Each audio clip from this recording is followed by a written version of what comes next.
یہ اور بات ہے کہ میدان کوئی ایک فن ہوگا، کوئی ایک علم ہوگا. اور اس لیے بھی ضروری ہے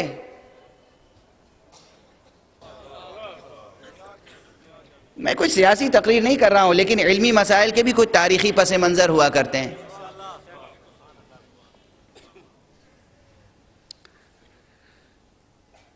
اب ہندوؤں کو الگ تعلیم دی جائے گی، مسلمانوں کو الگ تعلیم دی جائے گی، جبکہ توجہ رکھیے گا، جبکہ جو بر صغیر کا معاشرہ تھا اس میں بھی بڑی دلچسپ بات ہے، یہاں کوئی نہ کوئی بزرگ ایسا ہوگا جو تصدیق کرے گا کہ لفظ مولوی جو ہے وہ اسکالر کے معنی میں استعمال ہوتا تھا، اور صرف مسلم اسکالر کے لیے مخصوص نہیں تھا. کوئی بھی اسکالر ہو اس کو مولوی کہا جاتا تھا. بنارس ہندو یونیورسٹی کے مشہور پروفیسر تھے جنہوں نے غالب کے خطوط کو ایڈٹ کیا اور ماہر غالبیات تھے، اردو عربی فارسی کے ماہر تھے، ان کا نام تھا مولوی مہیش پرشاد.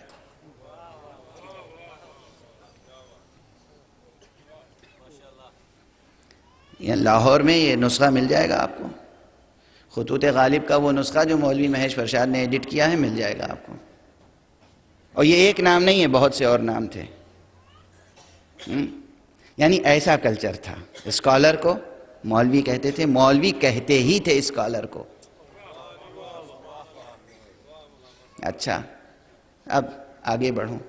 اب وہاں تفریق ہوئی پہلی کہ یہ جو ہے ایک نظام تعلیم ہندوؤں کے لیے ہو اور ایک نظام تعلیم مسلمانوں کے لیے ہو، اور اس کے بعد مسلمانوں کے لیے جو نظام تعلیم ہو. اب یہاں سے غور فرمائیں گے ہمارے اسکالرز، ہمارے انٹلیکچوئلز، ہمارے نوجوان، ہمارے جوان، اولو العزم جوان، صاحبان ارادہ اور صاحبان ہمت اور صاحبان حوصلہ. غور فرمائیے گا کہ اگر آپ کو عزت رفتہ واپس لینی ہے تو کیا راستہ ہے اس کا. پالیسی کے الفاظ یہ ہیں کہ مسلمانوں کے نصاب تعلیم سے فقہ کا علم نکال دو. فقہ کا علم نکال دو، اس لیے کہ فقہ وہ علم ہے جس کی بنیاد پر مسلمانوں نے حکومت کرنا سیکھا ہے، محکوم رہنا نہیں سیکھا.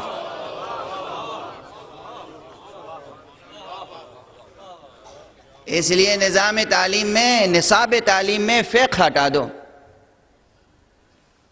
توجہ ہے؟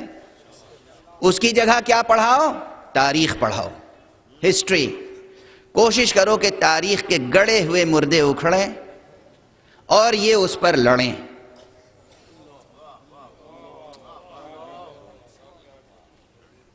کوشش یہ کرو کہ تاریخ پڑھائی جائے اور تاریخی اختلافات ابھارے جائیں. اب بس یہاں پر گفتگو روک کر میں عرض کر رہا ہوں کہ ذرا آپ اپنا ذوق آج ہر ایک خواتین اور حضرات جو سامنے تشریف فرمائیں وہ غور فرمائیں. ہر سوال و جواب کی نشست میں میرے پاس جو سوالات آتے ہیں 90% سوالات تاریخی ہوتے ہیں.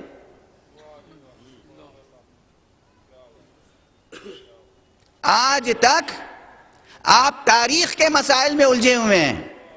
جو تاریخ پڑھ نہیں رہے ہیں، جن کی فیلڈ ہسٹری نہیں ہے، وہ بھی مجلسوں میں، محفلوں میں، نشستوں میں زیر بحث اگر سوالات آ رہے ہیں، زیر غور اگر سوالات آ رہے ہیں تو کیا؟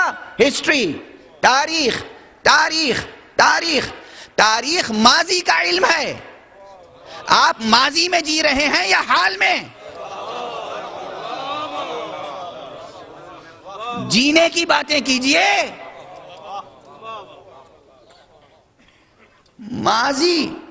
ماضی جو وجود نہیں رکھتا آج، غور سے سنیں، ماضی وجود نہیں رکھتا. جو چیز وجود رکھتی ہے وہ بس حال ہے، یا جس چیز کی امید پر جی رہے ہیں وہ مستقبل ہے. حال کا لمحہ، حال کی سختیاں اگر برداشت کر رہے ہیں تو مستقبل کی امید میں. تاریخ مستقبل کا علم نہیں، ماضی کا علم ہے. تاریخ کی ایک افادیت ہے، بہت معمولی سی افادیت، بہت معمولی سی افادیت. اس کا ایک دائرہ کار ہے، ایک دائرہ اثر ہے، کچھ ثمرات ہیں اس کے. لیکن ماضی کی تاریخ زندگی کو نہیں سنوار سکتی. جو موضوع میں نے انتخاب کیا ہے اس کی اہمیت کو سمجھیں.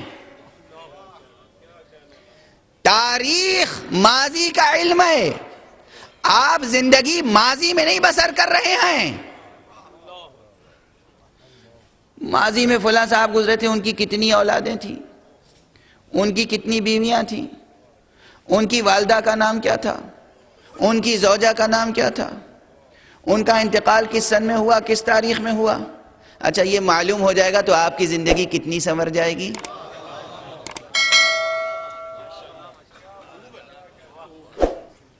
آپ کے گھر میں چراغ روشن ہو جائے گا، آپ کا بچہ پروان چڑھ جائے گا، آپ کا فیوچر سنور جائے گا. اتنا معلوم کر کے کہ فلاں کی والدہ کا نام کیا تھا، فلاں کی بیویاں کتنی تھیں. آپ کے گھر کے مسائل حل ہو جائیں گے. آپ کے گھر کے مسائل، آپ کی زندگی کے مسائل، آپ کے معاشرے کے مسائل، آپ کی دنیا کے مسائل تاریخ سے نہیں فقہ سے حل ہوتے ہیں.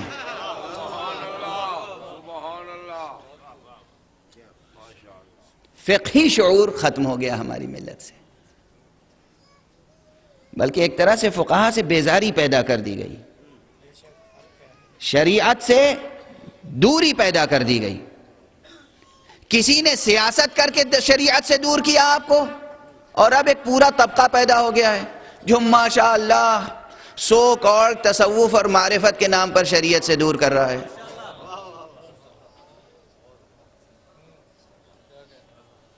معرفت اور شریعت کی کیا بیزاری ہے؟ غور سے سنیں اور یاد رکھیں. اور اب جو سوالات پیدا ہوں ضرور بھیجیے گا مجھ تک سوالات، اور خود بھی جا کے لائبریریز میں